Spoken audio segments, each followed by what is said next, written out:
Assalamualaikum warahmatullahi wabarakatuh. Saudaraku, marilah kita dengarkan bersama-sama khutbah sholat Idul Fitri di lapangan Minggiran, Kecamatan Mantri Jeron, Daerah Istimewa Yogyakarta. Semoga ada hikmah yang kita petik dari isi khutbah tersebut dan bermanfaat di dunia sampai akhirat. Mari kita saksikan bersama-sama.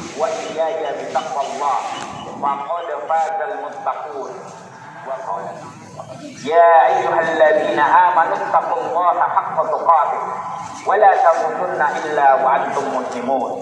Hai orang-orang yang beriman, bertakwalah kepada Allah dengan takwa yang sebenar-benarnya.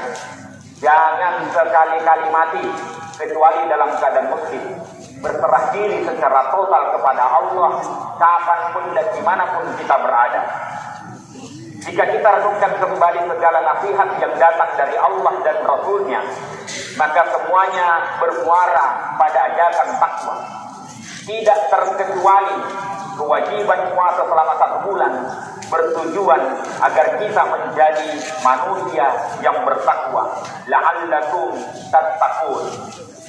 Makna takwa secara bahasa adalah memelihara diri, dan setiap wasiat untuk bertakwa mesti mengandung pemeliharaan terhadap diri manusia di dunia hingga akhirat.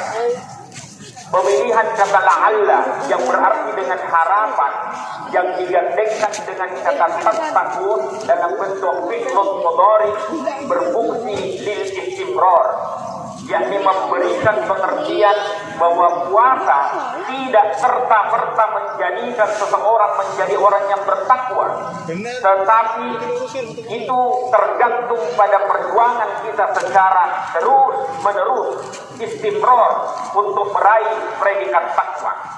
Ini berarti membutuhkan proses yang panjang untuk menjadi orang yang bertakwa.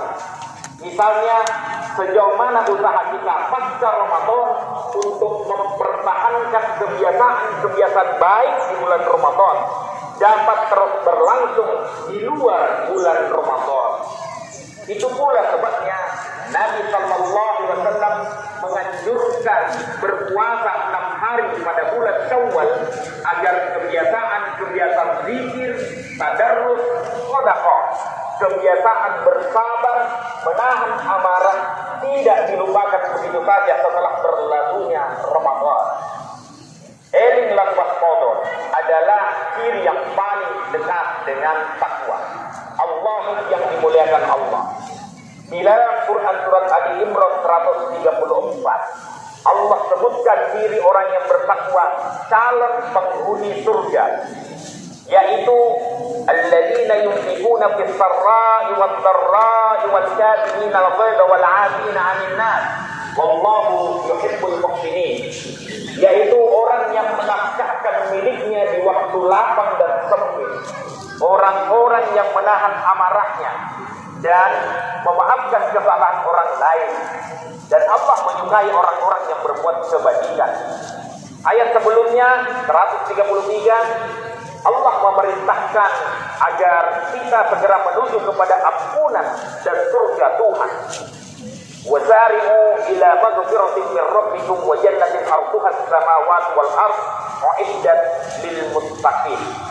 Jadi keinginan untuk bersegera mendapatkan ampunan dan surganya Allah itu merupakan ciri orang yang bertakwa. Insya Allah permohonan ampun kita kepada Allah saat melakukan ibadah Ramadan secara ikhlas dan hanya mengharap ridha Allah dikabulkan olehnya, sehingga dosa-dosa kita yang lalu yang berhubungan dengan Allah sudah menjadi hapus. Nabi SAW bilang, man shoma Ramadana, dalam hadis yang lain, man qoma Ramadana imanan wa ihtisaban ghufira lahu ma taqaddama min dzambi.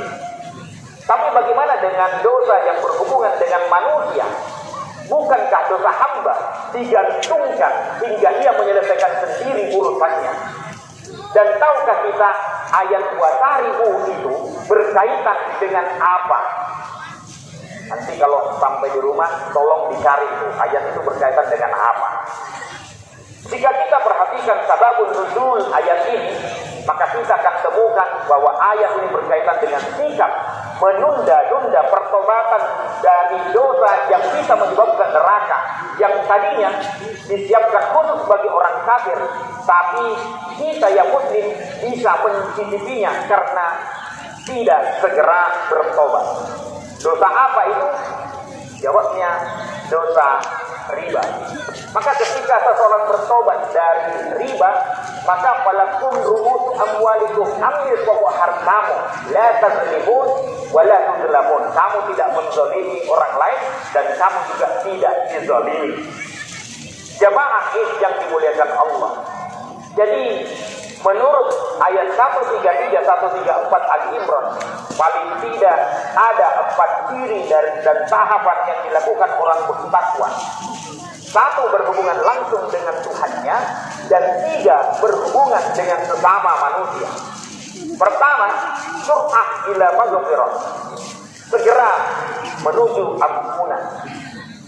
Yang kedua, wal kadhiminal ghaidh, menahan amarah. Yang ketiga, wal 'afina 'anil nas, memaafkan orang lain.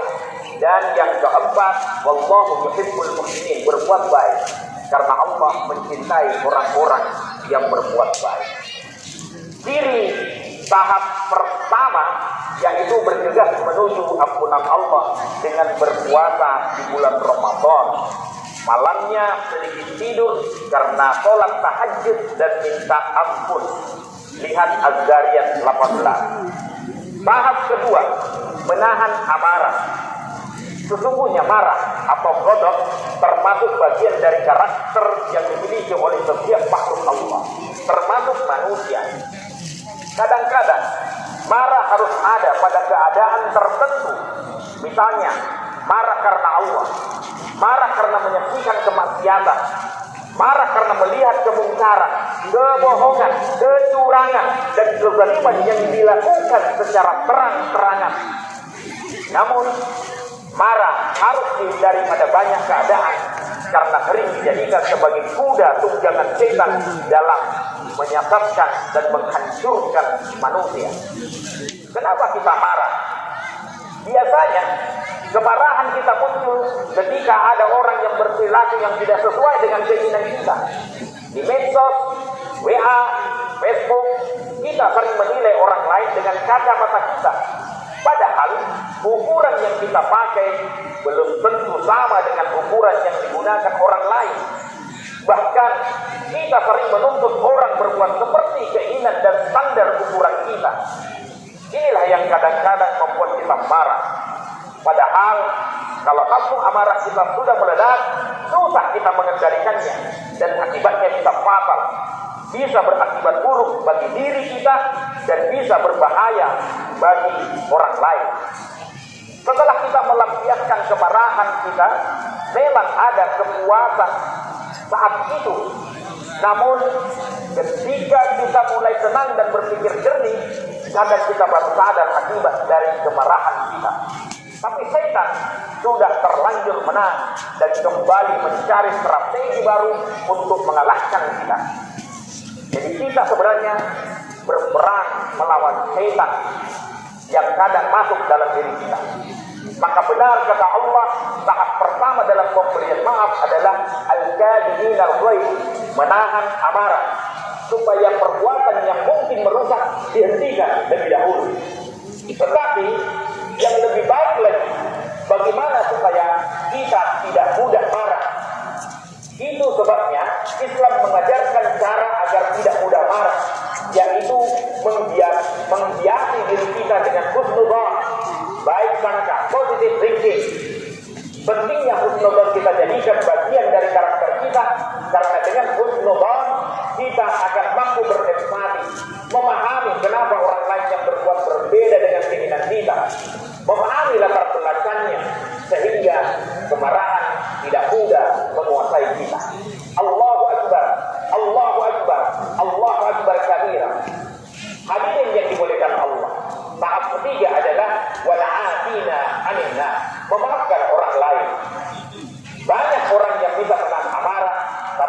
ternyata belum bersedia memaafkan kesalahan orang tersebut.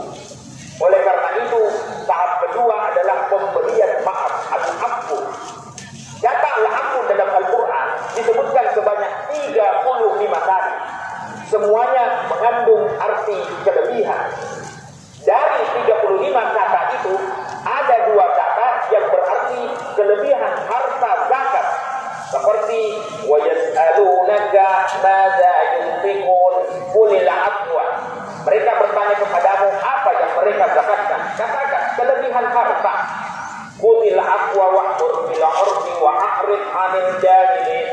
Ambillah maafnya dan kemudian beramar ma'ruf, kemudian berpalinglah dari orang jahil. Di sini tidak mungkin kita artikan al-afwa maafnya, pasti ambillah zakatnya. Ayat ini berbicara mengenai harta wajib zakat yang kemudian dijawab al-afwa kelebihan harta. Sudah sepantasnya yang berlebih memberikan kepada yang kurang. Sedangkan 33 kata lainnya berarti memaafkan atau memberi maaf karena memiliki kelebihan jiwa. Ini menunjukkan bahwa al-afu mempunyai makna proaktif. Artinya, kita lah yang seharusnya proaktif dan selalu siap memaafkan orang lain. Ini menunjukkan kebaikan. Ini menunjukkan kedewasaan kita. Tidak pasif menunggu sampai orang lain meminta maaf kepada kita. Lihat misalnya Al-Baqarah 52, Ali Imran 152, 155, Al-Maidah 95, 101 dan Nur 22. Semuanya berarti berikan maaf, berikan maaf.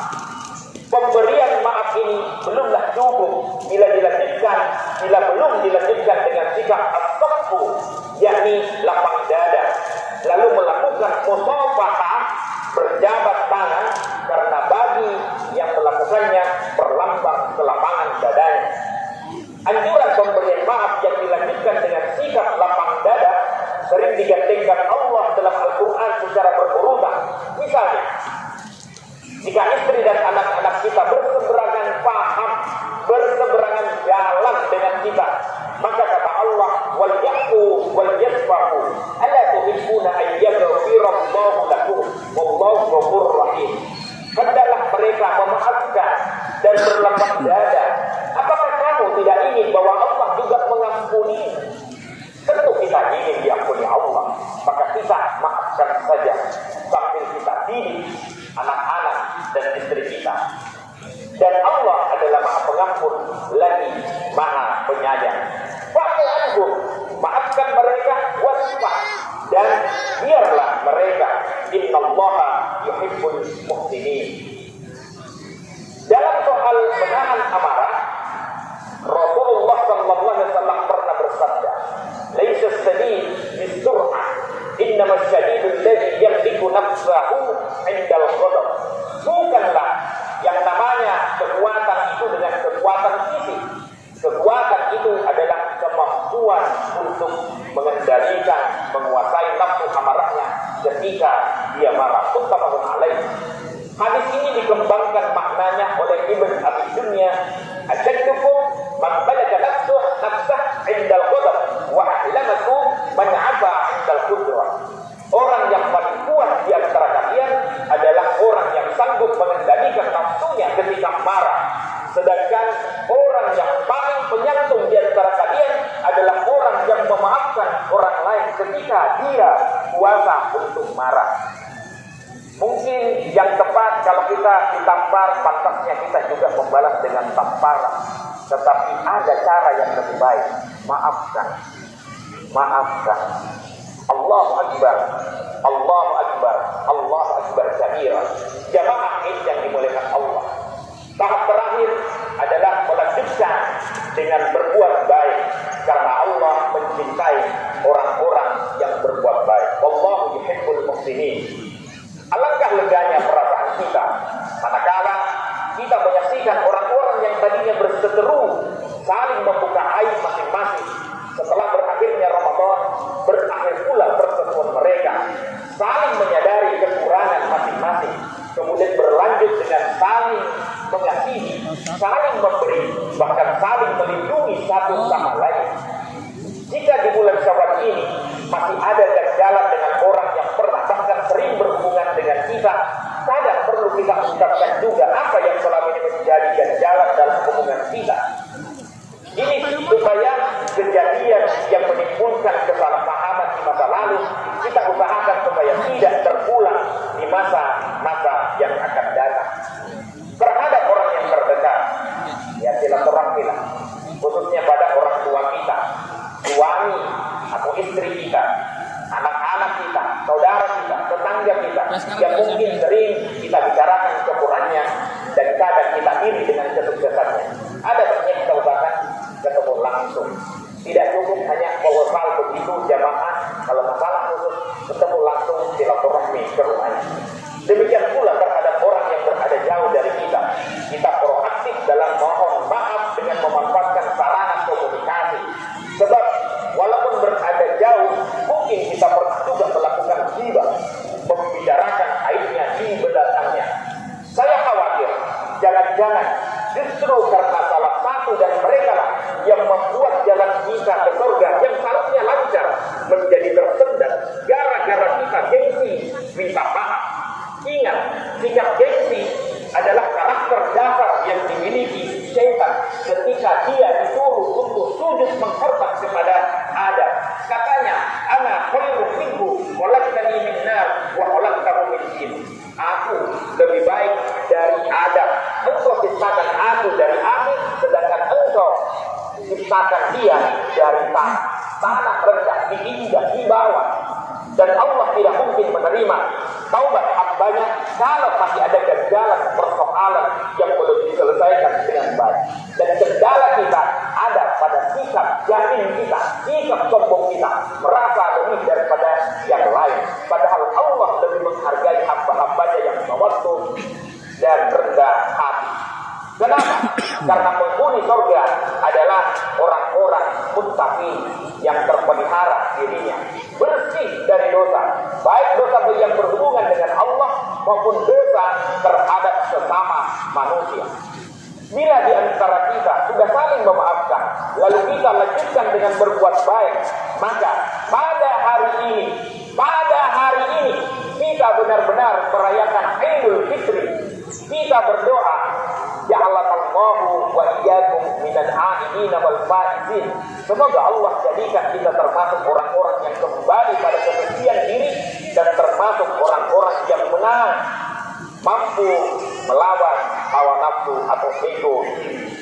Dan kemenangan hakiki adalah milik orang-orang yang bertakwa, berupa surga impian di mana tidak ada lagi dusta dan omongan yang sia-sia di dalamnya. Inna lil muttaqina mafaza, hadaiqa wa a'naba wa kawa'iba atraba wa ka'san dihaqa la yasma'una fiha lagwan wala kadzaba. Sesungguhnya orang-orang bertakwa mendapatkan kemenangan, yaitu kebun-kebun, buah anggur, pasangan remaja yang sebaya, gelas-gelas yang penuh minuman. Di dalamnya mereka tidak lagi mendengarkan perkataan yang sia-sia dan tidak pula ada perkataan dusta. Jadi kalau masih suka ngomong sia-sia, masih suka ngomong bohong, surga hanya menjadi impian tapi tidak pernah menjadi kenyataan.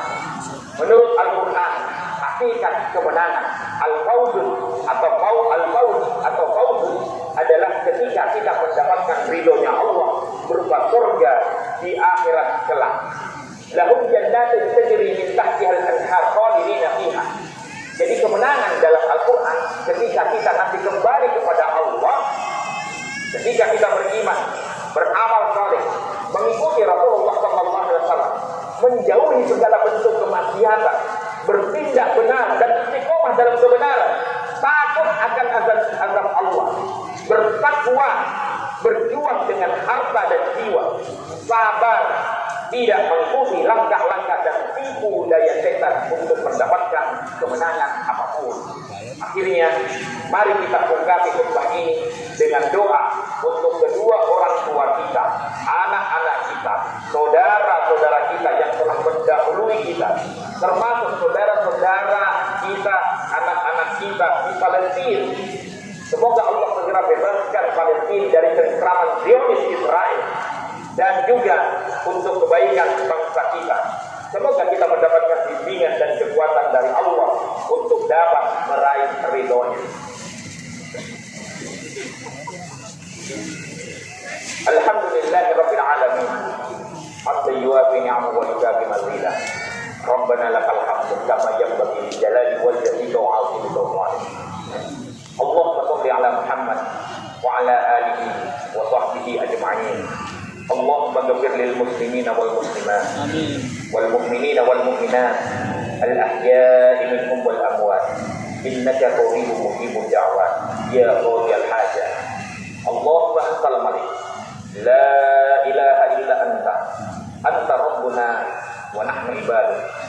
Zalamna anfusana wa i'tarafna bi dhunubina faghfir lana dhunubana jami'a fa innahu la yaghfiru dhunuba illa anta.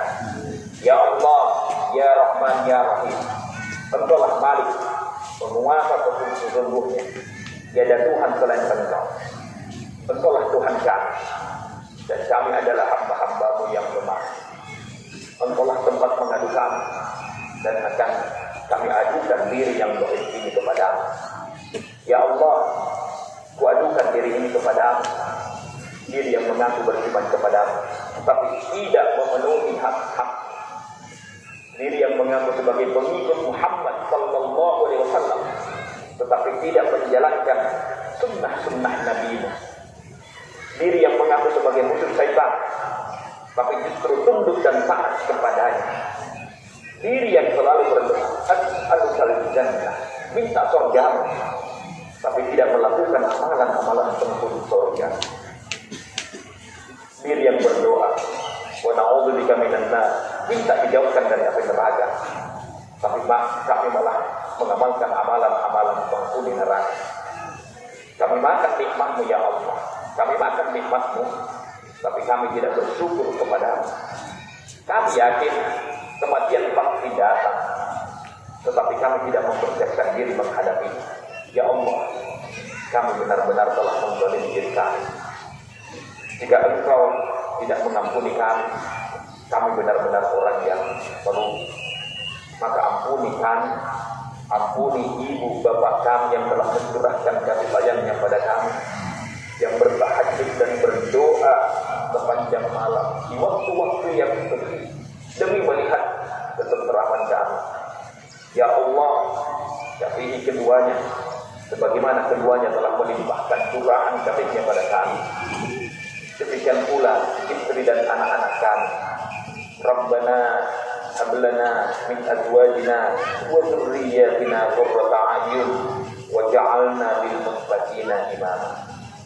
Begitu pula saudara dan anak-anak kami di Palestina, di bumi Syam, dan di bumi manapun termasuk Indonesia. Allahumma a'izzal Islam wal muslimin, Allahumma ansur ikhwanana al-muslimin al-mustad'ifin wal mujahidin fi Filistin wa fi bilad Syam wal Indonesia wa fi kulli makan. Ya Allah, begitu banyak kezaliman yang kami buat, begitu banyak amanat yang kami sia-siakan. Sekiranya Engkau tidak mengampuni kami, misalnya kami termasuk golongan orang-orang yang kalah dan merugi. Untuk itu ampuni kami, bimbing kami menuju ridho-Mu, kumpulkan kami di surga bersama orang-orang yang saleh, bersama orang-orang yang jujur, dan hanya mengharapkan ridho-Mu. Ridho-Mu ya Allah, ridho-Mu lebih penting dari amalan kami. Rabbana atina fid dunya hasanah wa fil akhirati hasanah wa qina adzabannar. Subhana rabbika rabbil izzati amma yasifun wa salamun alal mursalin walhamdulillahi rabbil alamin. Wassalamu alaikum warahmatullahi wabarakatuh.